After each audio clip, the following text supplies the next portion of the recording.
Hello, welcome everybody. Thank you so much for joining us today. My name is Kalia Garrido, and I head up strategic marketing and events here at Hike2.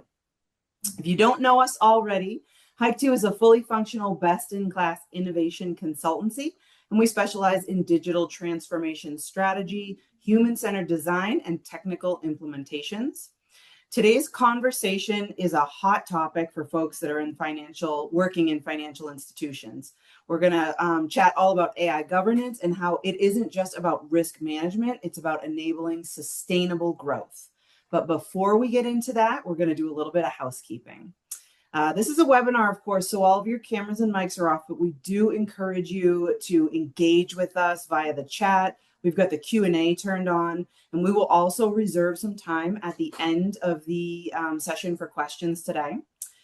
We are recording, and this session will be posted to our YouTube channel along with a plethora of other data and AI governance and innovation forward content, and I'll share that link here soon.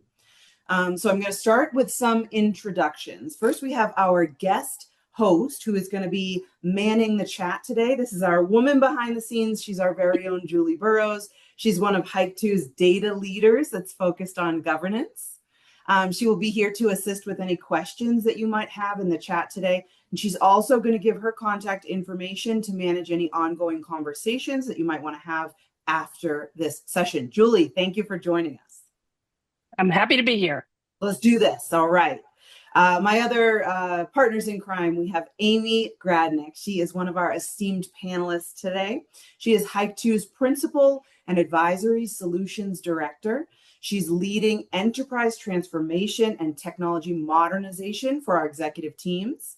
She specializes in operational excellence and AI-enabled innovation. She partners with C-suite leaders to streamline processes, strengthen resilience, and drive measurable impact. Amy, thank you for joining us today. Thanks, Kalia. And our beloved Kuldeep Singh, he is Hike2's own Chief Data Officer, and he has 20 years of experience in data and digital strategy across sectors like finance, retail, and philanthropy.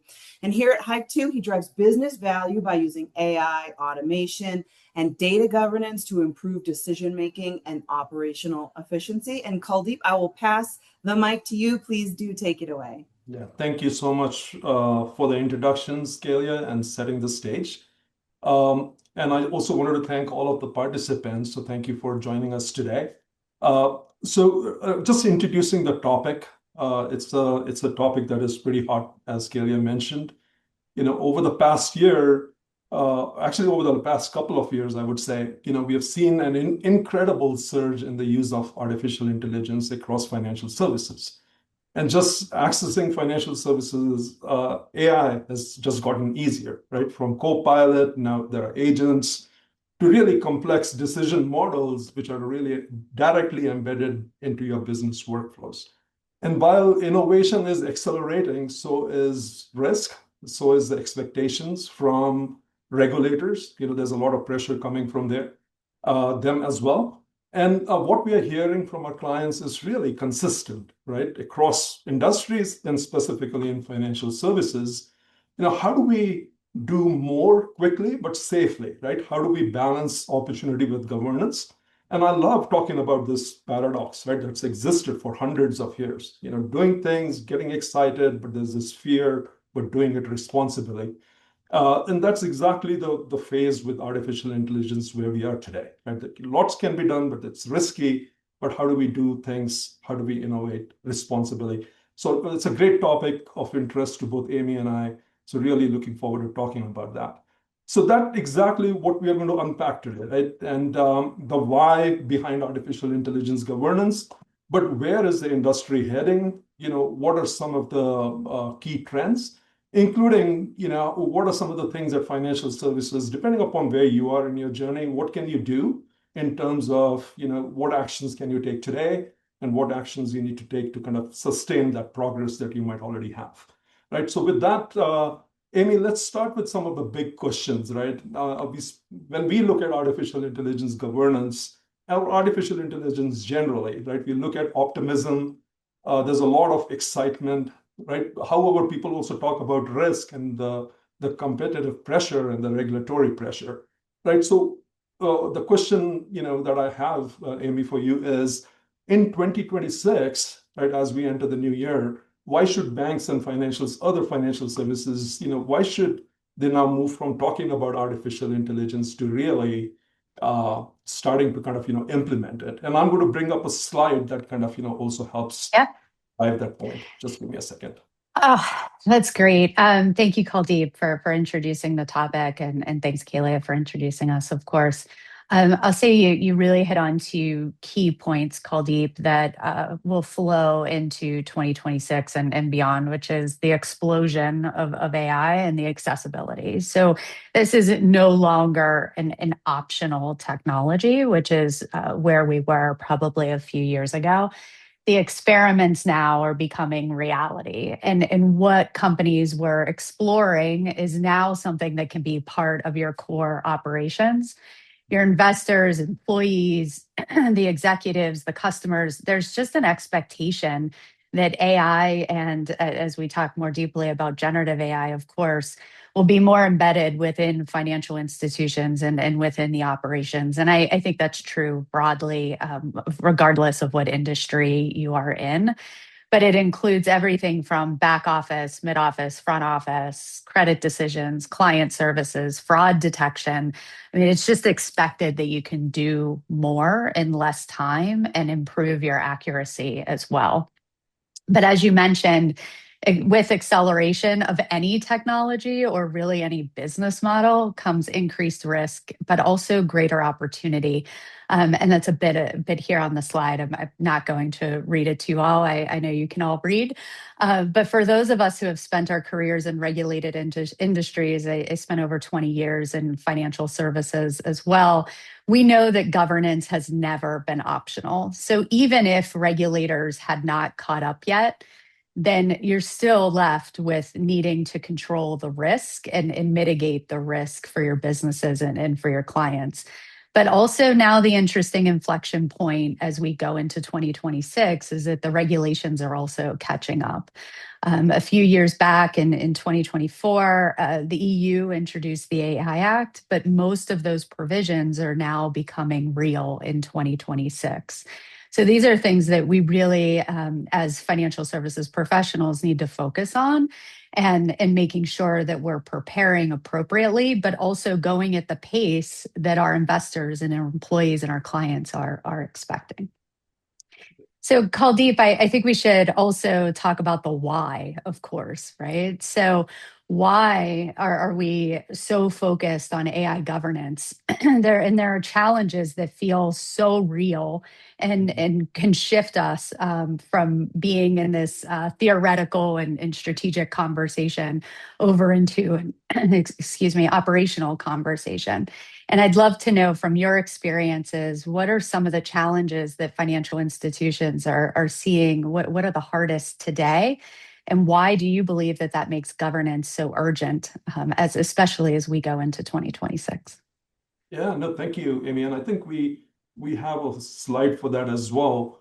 What we thought is we're not going to read the slides. We may send some of the slides to the audience that is participating here. However, great question, and you're right. The why behind AI governance really becomes clear when you look at what's happening right inside a financial institute today. I mean, we are all used to in our careers, right, talking about shadow AI or a shadow operation. But what about now the explosion of shadow AI, right? Probably the biggest challenge is not what AI you're running. The biggest challenge is knowing what AI you're running and you don't know about, right? Everyone's experimenting. There is developers using Copilot. There are analysts running LLM notebooks, right? There are business teams that are standing up small agents or plugins. All good intentions, all in enthusiasm. There's a lot of POCs, all across global organizations. I mean, one I used to work for, we used to, just in one division, we had about 800 POCs, right? And just imagine now with AI and how easy it is to use. So one specific example was, at a large retail bank that I worked for, we found hundreds of AI touch points right across the organization. Everything from chat, GPT call embedded in scripts to, to Excel add-ins, right? And all of that was running without actually going through an approval process. So it wasn't malicious, it was just uncontrolled enthusiasm, as I spoke about earlier. But it meant that the bank had no inventory, right? No lineage, no risk ratings. I mean, there are some other things that are mentioned in this slide here, which is the unpredictability. We are in banking and financial services, we are all used to models, right? We have worked with our chief risk officers and chief credit officers. We understand that there are models that were very structured, they were regulated, they were highly kind of governed, as well as they were monitored. But with LLMs and agents, they really act like smart people, like smart employees, right? They're creative, they're helpful, but also occasionally biased and overconfident or just sometimes wrong, right? And a great example would be that I was reading a magazine where a wealth management firm, a personalization engine that they were testing started recommending riskier investment ideas for specific demographics, right? I mean, this is a very common example that you see in banks, in wealth management, organizations, and not because anybody told the model to do something wrong. It was just that the underlying data had hidden patterns, right? So these are some of the risks, others that are represented here, which is data non-transparency. It is just like not quite understanding the flow of data.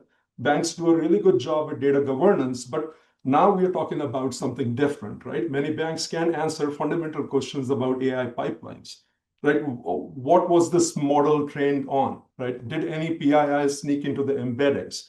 What tables are being used into your RAG pipelines? These are different type of questions, and we are just not used to answering them, right? We can sometimes talk about what data is being used in your dashboard, but now we are talking about a different realm of technologies. And then for the people who are closer to security, they are dealing with different things, right? I mean, they're dealing with the things that they used to deal with, which is access control. However, now there are prompt firewalls, there are agent controls, there are content filters, there's red team testing. There's all these new terminology, which is also evolving, and it's happening, and it's getting better and it's getting more complex. And the cybersecurity organizations have to kind of deal with it. And you already spoke about the regulation, and along with regulation comes all these frameworks, right? Now we have to keep up with everything that is being introduced, especially for global organizations that operate across the world, right? So those are some of the risks, I would say, Amy. There's a lot on this slide. There's a lot we can talk about, just not here. But if anybody is interested, we can go a little bit more deeper into this. I'd love to go deeper onto one thing that you mentioned, Kuldeep. And so you started to shift a bit as you talked through the risk at a model level, but moving into the risk at an overall system and systemic level, talking about markets and industries and clients. But why does failing to govern AI create such a broad and systemic risk for financial institutions specifically? Yeah, I mean, I think we have a slide for everything, right? For all of the things that we're going to talk about. Obviously, we prepared for it. This is a beautiful slide. I really like it. We can't take credit for it because for those in the audience who have been following NIST talks about all of the different type of harms that can happen, right? And while we might be working for a bank or for a financial services institute, insurance companies, wealth managers, investment managers, and when we go into our work, we're thinking about our realm, right? But NIST talks about the harm, that is much broader, right? They're talking about harm at the human level, right? AI can amplify discrimination, right? They talk about misuse of personal data. They're talking about generating harmful recommendations and how it actually impacts, a particular client and the client's livelihood even, right? And especially if it's a person or if it's an organization, it's a group or it's a whole society. NIST also talks about inside a bank, like for example, in the organization's realm, right? One flawed model rarely stays isolated, Amy, right? Because we know that we work in a connected ecosystem. A model that hallucinates or pulls wrong data can really cascade to your operational systems and cause all sorts of disruptions, right? Data breaches, there are internal misinformations, there's reputational damage. So that can really impact the organization you work for. And then you go beyond that. Now you're talking about, ecosystem, the entire financial ecosystem. Right? Like I mentioned, we are all deeply interconnected. An AI error in one place, whether it's in trading, fraud, onboarding, or credit, can really influence counterparties, right, market movement, or it could cause like a systemic loss of confidence in that specific industry. And then finally, there's the financial services, right? I mean, how can anything that we are doing, anything that we are introducing through AI and the risks that come along with it, how does it impact our clients and the markets that we operate in? So this is a great framework to think that while you might be making a decision today for a purpose that is very specific to your company and to your product, but what you are doing could impact the entire, it could impact a country, a continent, multiple different organizations. So the risk is much more broader than just, maybe just one institute. So, Thanks, Kaldi. yeah. So, Amy, we're going to kind of, try to shift into a different topic here. We have discussed the risk of harm of failing, which is what we just discussed. But I know you often argue that AI governance, when done right, becomes a strategic advantage, right? So there's a lot of positivity. There's a lot to gain out of this technology. It's one of the ones that we think, is going to really move not only just our institute, but, it's going to be really, really helpful to humanity. So talk to us a little bit about, how AI governance can actually accelerate the adoption and give institutes a competitive edge versus all of the risk and all of the things that we just spoke about. And I think there's a slide for that. Yeah, there's always a slide for that. You're so good at that, Kaldi. Absolutely. I think it's so easy to get stuck in the doom and gloom and the what if scenario planning, of course, and the regulatory pieces. But just taking a step back and really thinking about the importance and the purpose, I think is incredibly important. And what I see and truly believe is that governance and of course specifically AI governance that we're talking about today brings the clarity and the structure and transparency. So teams know what's safe, what's compliant, and what is possible. And I believe governance also helps organizations, especially large, complex organizations, prioritize what is the best place to start. And of course, what is the next thing to take on. And I believe that governance, when done right, really gives people confidence to innovate responsibly. And today, I think we're seeing a shift in governance as a concept and no longer looked at as a compliance checkbox type of activity, but really, as you mentioned, as a business enabler and a strategic advantage. And I think that when organizations put the right guardrails in place, and again, whether you're talking about AI or we're going to talk about data a little bit as well, technology more holistically, when you have those guardrails, then your organization can move faster, not slower. But you have to have the right balance. You don't want to have governance just for governance sake, of course. And I'd say that there's a few examples here when you think through how having those guardrails can help you identify your customer needs faster. It can help you design new products and have the confidence to take them to market and pilot and move faster from pilots to full scale deployment. And also, especially within the AI space, you can look at targeting the right customers at scale. And I've seen organizations that don't have the right guardrails in place really get stuck in more of that pilot and experimental phase and talk a lot about what ifs and scenario planning and again, planning for worst case versus best case or a good balance of worst case and best case. But I see organizations with good guardrails and evolving guardrails as the technology evolves, which is really important. But I see them being able to balance the compliance with creativity. And of course, that leads to growth. And that's where I believe that responsible innovation with the right governance really becomes that true competitive advantage, which I think is incredibly important and where organizations should focus. Yeah. Well, that's very well said. And Amy, what I'm hearing you say is that governance generally was thought about as a defensive strategy, right? Mhm. What you are trying to articulate here is that governance just by itself, it's not on an island. It's actually attached to your AI strategy, which you should have an AI strategy if it doesn't, comply with your business strategy, right? So this is all connected, and it's more offensive, and that's the optimism that AI is bringing and not just the defensive side of it, but the defensive side of it is, I mean, for the professionals in the room who are specifically kind of focused on that.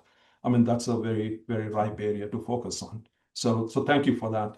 And then also, I think what we wanted to talk about next, we've covered a lot about the risks and the harm that can be caused, and also what it can enable, right? And we wanted to spend some time now talking about just where the industry is heading. But before we get down to what the trends are and where we are all heading towards and what all of the exciting things that are happening, I think we should ground on what AI governance actually is. And so, Amy, I'm going to hand it back over to you to walk us through what do you think AI governance is, then really how does it differ from data governance? Because banks have been doing data governance for years, right? For decades. And so just talk to us a little bit about that. Well, I think where some of that advantage is as well is that banks and financial institutions have a good understanding of governance. Mhm. And so, yes, there are definitely some key differences. But having a good foundation from a governance and compliance perspective is fantastic to build on. And as I think we'll see as we continue to go through this discussion, is really difficult to separate these concepts, and they will continue to be intertwined. But a few things I'll point out. One is that there are organizations that we work with that believe governance is already covered for AI because they have strong data governance, and a strong data program. But again, I believe that AI governance is an evolution of what that foundation is, though definitely on a continuum, which I know you'll talk through as we continue. Then also, I'll say that traditional data governance really focuses on the inputs. Now, the evolution of data governance, of course, starts to focus on the outputs and who's using the data. But really, really good foundational data governance focuses on whether the data is accurate, is it well defined, do you have the lineage, things that you've been talking about as well within this session. But it really is knowing what data you have, where it lives, and who can use it.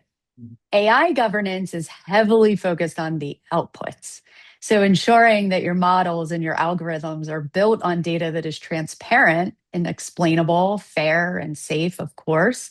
But then how are decisions made with that data? And what are you using AI for? And types of AI, of course. And so, if I was thinking about it again on that continuum, data governance is going to ensure the quality and the control of the information, but AI governance ensures trust in your outcomes and your decision making. And you talked earlier about how sometimes models are wrong. And so, what is your framework to evaluate whether the model and the expectations of the output is aligned to your strategy and your expectations?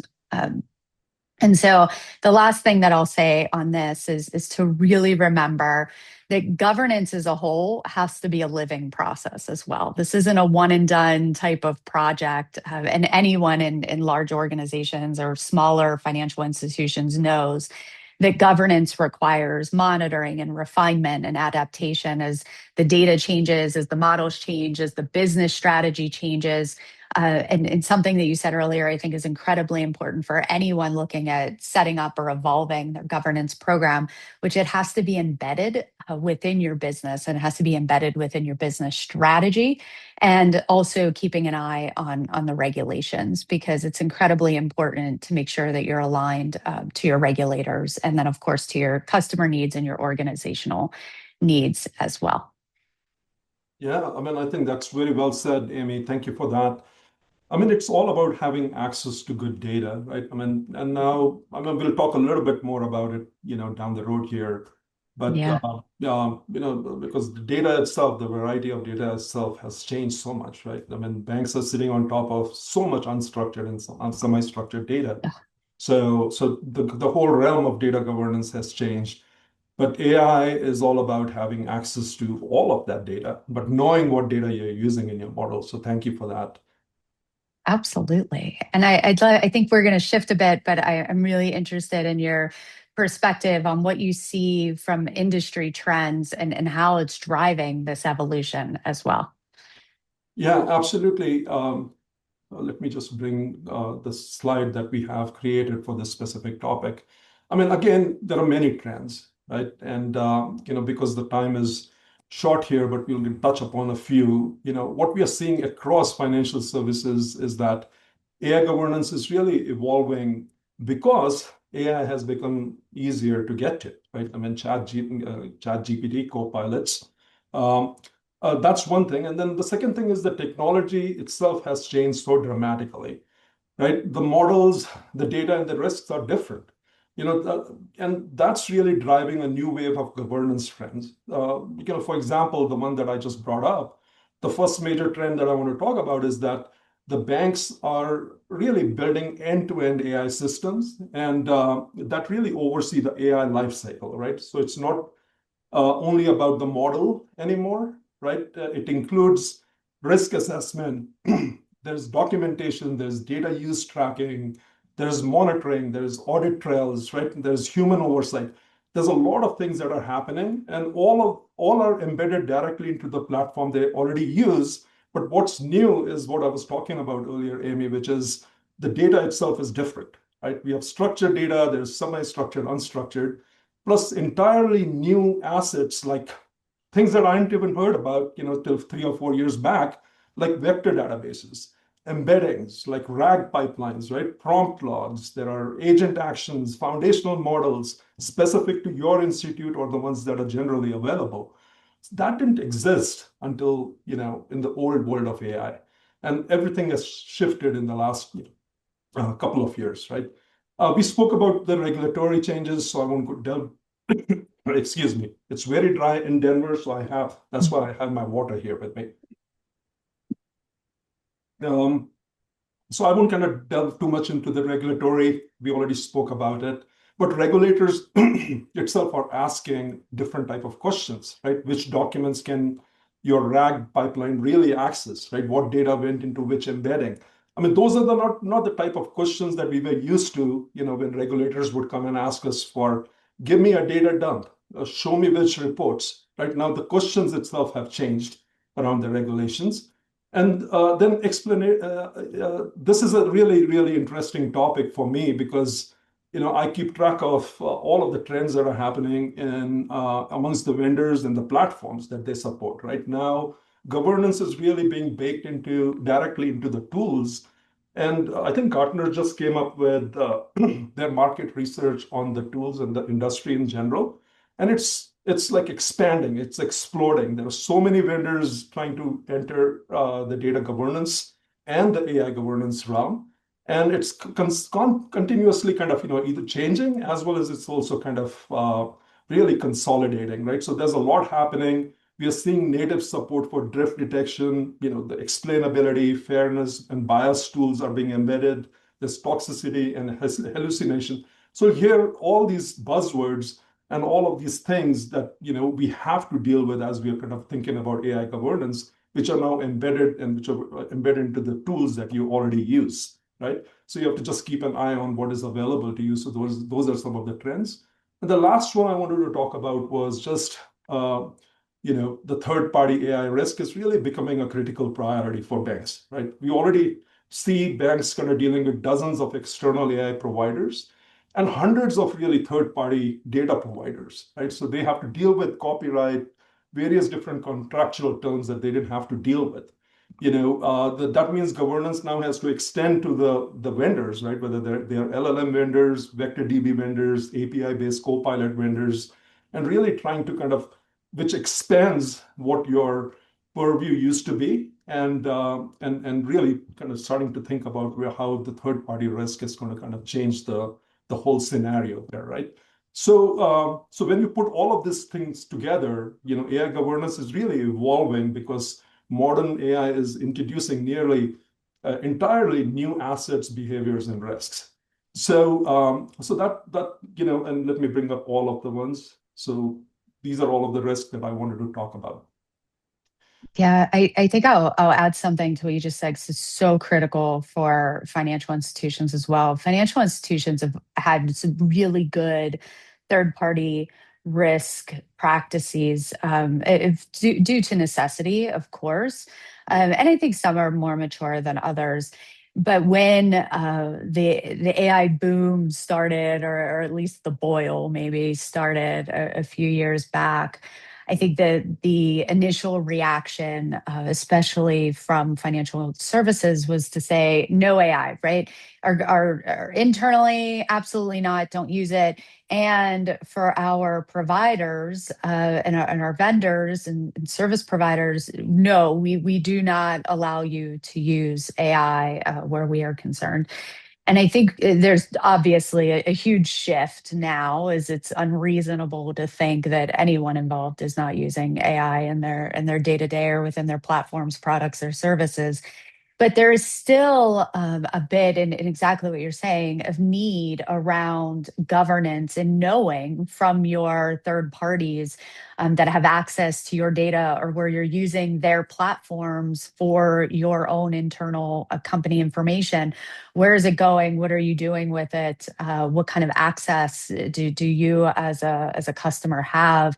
And of course, as providers to customers, you have to know that and be able to answer that from your customers. So there is a loop here that I think financial services and financial institutions are well positioned to manage this going forward, because they already have some really good tech risk, cyber risk protocols and guardrails for their third parties, and can absolutely expand that into AI as well. Yeah, no, that's a great add there, Amy. I think as I read more about the third-party risk, one thing that kind of comes to fore really is it's not only about understanding, your the vendors' models and the data that you're using and the documents that you're using and the contractual agreements that you have. It's also about your exit strategy, right? I mean, I think what we think is that once we have that relationship built, we're going to evolve and we're going to use it. But one thing that AI, especially the regulators, are asking banks to do is also have an exit strategy when it is required, right? Um, Yeah. so, Amy, so we have talked a lot about where the industry is heading. I spoke a little bit about the technology trends, regulations, etc., that are really shaping AI governance. So, as leaders really start thinking about their own organization, then the next natural question is, where do they begin, right? What are the first steps that they have to take? What is the second thing that they have to do?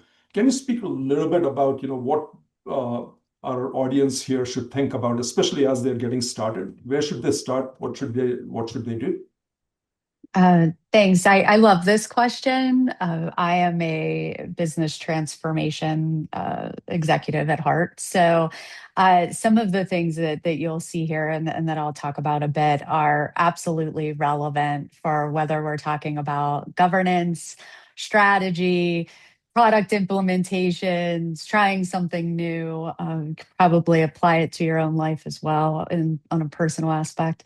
So, first and foremost, start small. Have a strategy, have a true north, know where you're going, but start small. Don't try to take on the largest issue or the biggest process that you have within your company or within your department.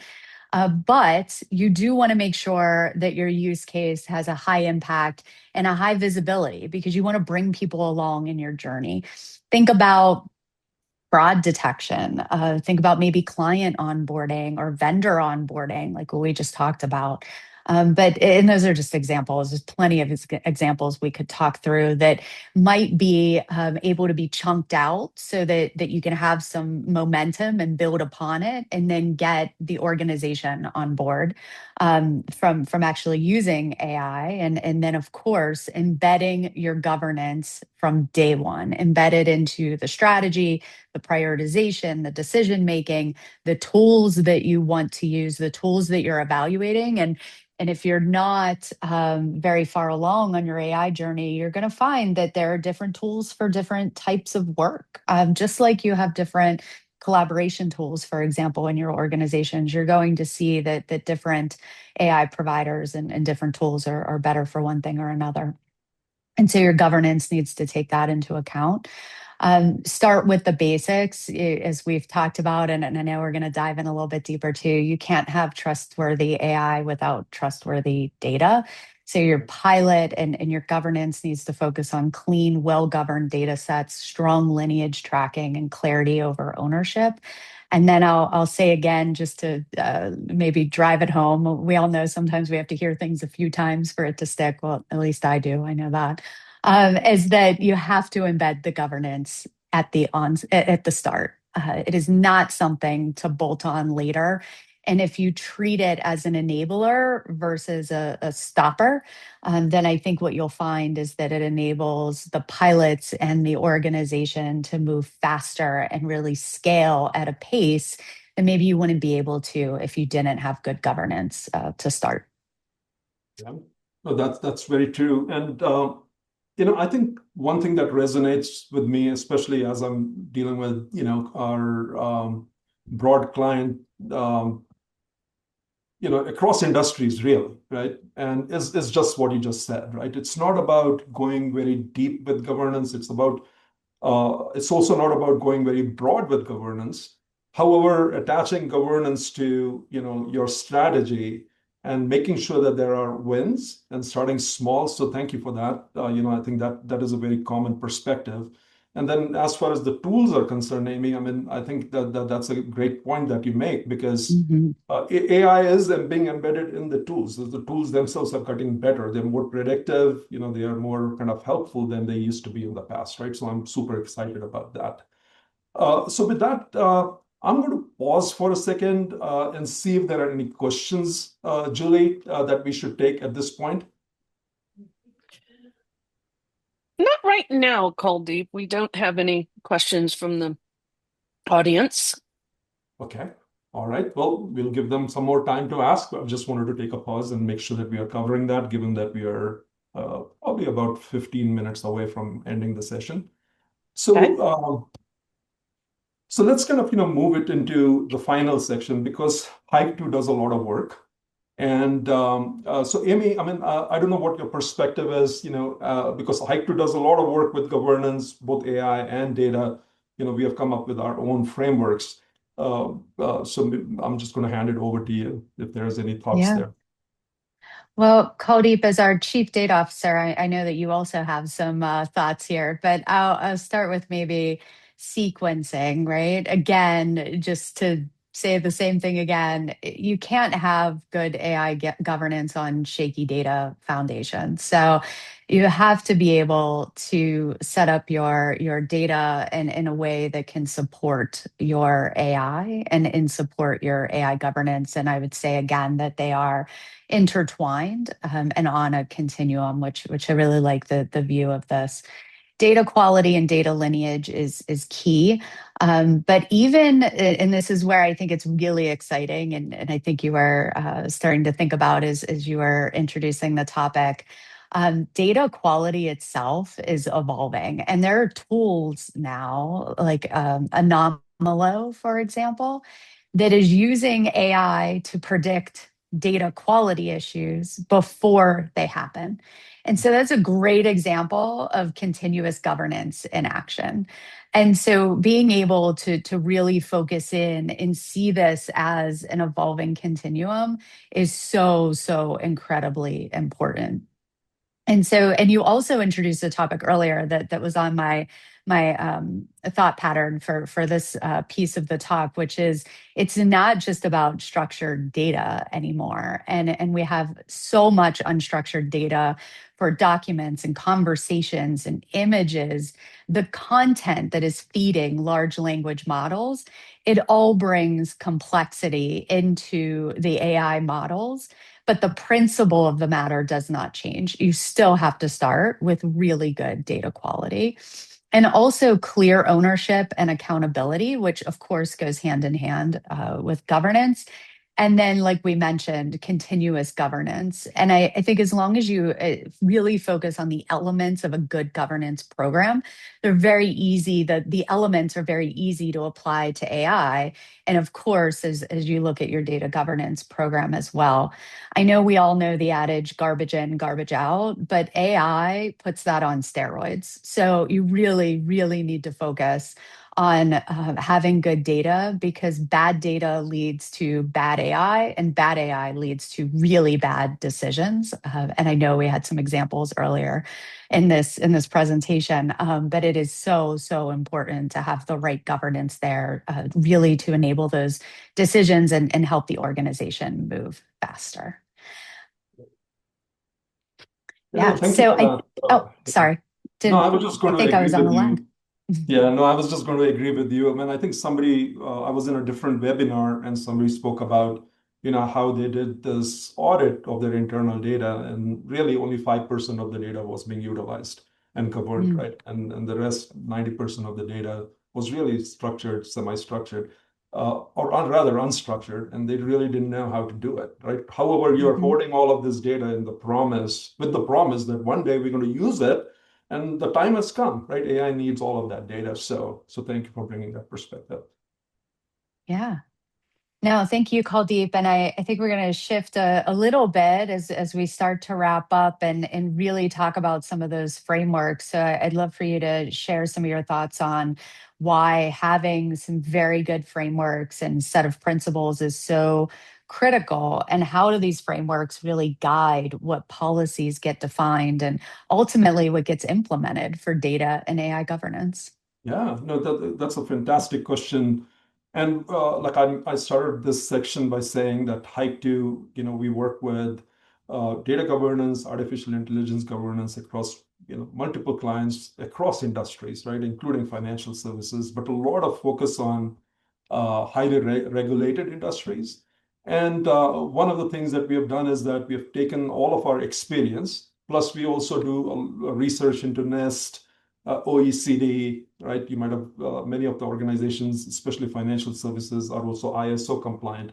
So try to kind of bring all of that together. But I think the key points here, Amy, are that organizations jump straight to policies, right? We can jump straight to tools. There's a lot of enthusiasm behind, hey, let's get started and let's implement something.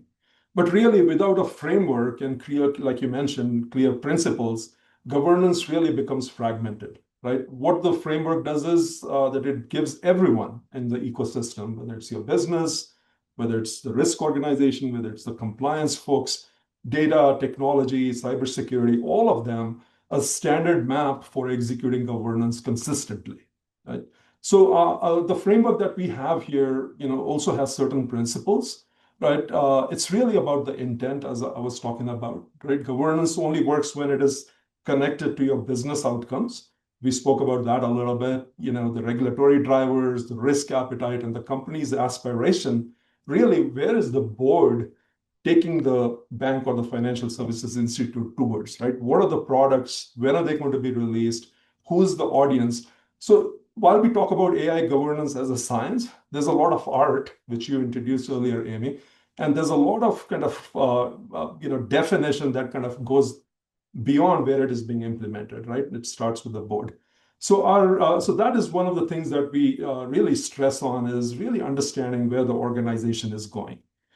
Something that is very unique about our framework, it's a unified governance. So if we have to get into the depths of it, it's one adaptable structure for both foundational data and the entire AI system, right? Then the lifecycle integration, which is really governing AI from ideation to deployment to monitoring to really understanding the outcomes and the consequences. One thing that I cannot speak about, I mean, every time I go, I speak very passionately about, change enablement, because the most significant bottleneck in any framework, right, in any governance realm, isn't really the technology or the process. It's the people. It's about the adoption. It's about communication. It's about sponsorship, right? So that's really, really important. And then depending upon the size of your organization, if you're a global organization or a national or a regional organization or a small, medium-sized organization, your operating model is going to be different. But no matter what your operating model is, you're still asking the same questions, right? Who owns what? When do they, who needs to engage?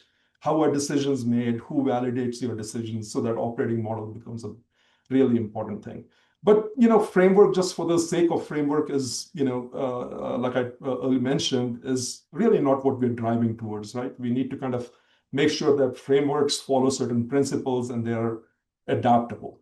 Whether it is, and we started off by talking about, the shadow AI. I mean, I think some of the steps that people can take as they follow our framework is, you can't govern what you can't see, right? So you really need to understand what models are working, where they are working, how AI is being used. How do you assess risk and how do you classify? Not all risk is the same, right? You can, go and tackle 100 things. You want to figure out what are the most critical things. So our framework kind of goes into that. And really, the data governance aspect that Amy, we both spoke about, right? Mapping and monitoring your data flows is really, really important. And then the last bit is really what controls are you going to really apply, right? That we spoke about so much, but you want to make sure that the controls, whether it's access control, privacy rules, red team guardrails, right? LLM firewalls, management of, model drifts, right? How are those controls being really implemented? And then how do you meet the regulators' demand, right? Whether it's internal regulations, internal audit, or external. So our framework, we have a framework, and it has a very methodical kind of an approach. But then we also kind of take that framework and very quickly make it operational. So those are some of the aspects of the framework that I love, and there's a lot of principles of repeatability that are embedded into the framework. I love that too, because I think it's so easy to get wrapped up in the strategy and the theory of governance. And there are so many good frameworks, but being able to have a good implementation strategy is so critical. I think you started to answer what my last question for our webinar and our audience was, but I want to make sure if there was anything else you wanted to add around really implementing these types of frameworks and solutions within complex organizations, and how do you really drive that adoption and measurable outcomes? And I know you started to talk about the people, which absolutely top of my list from a change management perspective. But is there anything else that you would like to add around outcome driven implementation? No, I mean, I think you nailed it, right? I mean, people, I mean, it starts with people, it ends with people. I mean, that's why I think we didn't cover much of it here, but human in the loop is a thing, right? And human in the loop is part of technology now, right? I mean, there are dashboards both for regulators as well as people who are implementing. So can kind of, really miss out on that. But I think one advice that I give my clients, and actually that is Hike2's approach, is let's not do this, as a project, right? Let's think about this as AI governance as a programmatic, very well-structured enablement model, right? Where you can kind of, really impact the entire organization. I know branding may sound soft, but it's what really helps thousands, and in many of your organizations, hundreds of thousands of employees understand, remember, and support the initiative. Why are we doing this, right? What is this going to do, and what is it going to achieve? That is also part of the enablement, which is where executive sponsorship and the whole program setup, right? Roles, responsibilities, decision rights, operating model, the initial roadmaps come to place. And so essentially the point here is let's think about it as a program before we start activating. But again, I'll say that change management, governance is a change management exercise. This is not a one and done. It's constantly evolving. You're introducing new things, new models, new technologies. So manage the change and communication management is super critical. Again, focused on the people, the persona-based training, communication plan, like literacy uplift, all of that has to be thought through. And then finally, it's just about making sure that if you have a program, it fits into your program management office methodologies, whether it is value stream-based implementations. You want to make sure that you're implementing governance in waves aligned to your business value, right? I mean, you don't want to just implement something that nobody cares about. So just kind of think about the programmatic aspects, which is really, really critical. So those are some of the things that our framework and how we implement and where it heads, Amy, and we feel pretty confident about what we've kind of created here. Fantastic. Thank you, Kuldeep. I always enjoy these conversations with you. And I think as we wrap up and hand back to Kalia, I'll just mention a few thoughts that we talked about really high level to wrap us up. So like any good transformation, focus on the people as well as the process and the technology. Shadow AI is out there. If you're not yet adopting AI at scale, recognize that your organization probably is. So choose the right pilots and accelerators. There are very high expectations for return on AI investments, especially in the banking and financial services realm. And innovation thrives with guardrails. So make sure that you have the right amount of governance and don't go too heavy handed, but also don't leave it to chance. Data and AI governance are on a continuum. You can't really decouple them, but you also should have really high quality data in order to have really good AI governance. Governance should support your organization strategy and the right risk management framework. So treat governance as a programmatic activity. I love that quote, and an enablement model, not a fragmented one-time projects. And I'll say leverage experts and help when you need it. When you're stuck, when you don't know what to do, reach out and make sure that you're having those conversations. And if you're not having them with us, have them within your network to make sure that you're leveraging best practices and learning from others. You don't have to make the mistakes that everyone else did. So I think I'm handing back over to Kalia or Julie at this time. Sure. That was a great conversation, guys. Yeah. Thank you so much. Do you have any final thoughts, Julie? No, I thought it was great, you guys. So you two just do so well together, presenting and in projects. So it's just always get a lot out of what you guys have to say. So thank you. Yeah. And thank you everybody for attending. This is a great session. I dropped the link to our YouTube channel. You can certainly find us there if you want to continue the conversation. Julie's left her contact information there. You can also text her any time of the day or night. She loves that too. Thank you, everybody, so much. Happy holidays to you all. Amy and Kuldeep, as always, thank you for sharing your expertise with the group. Thank you so much. Thank you. Absolutely. Thanks, everyone. Take care. Bye-bye.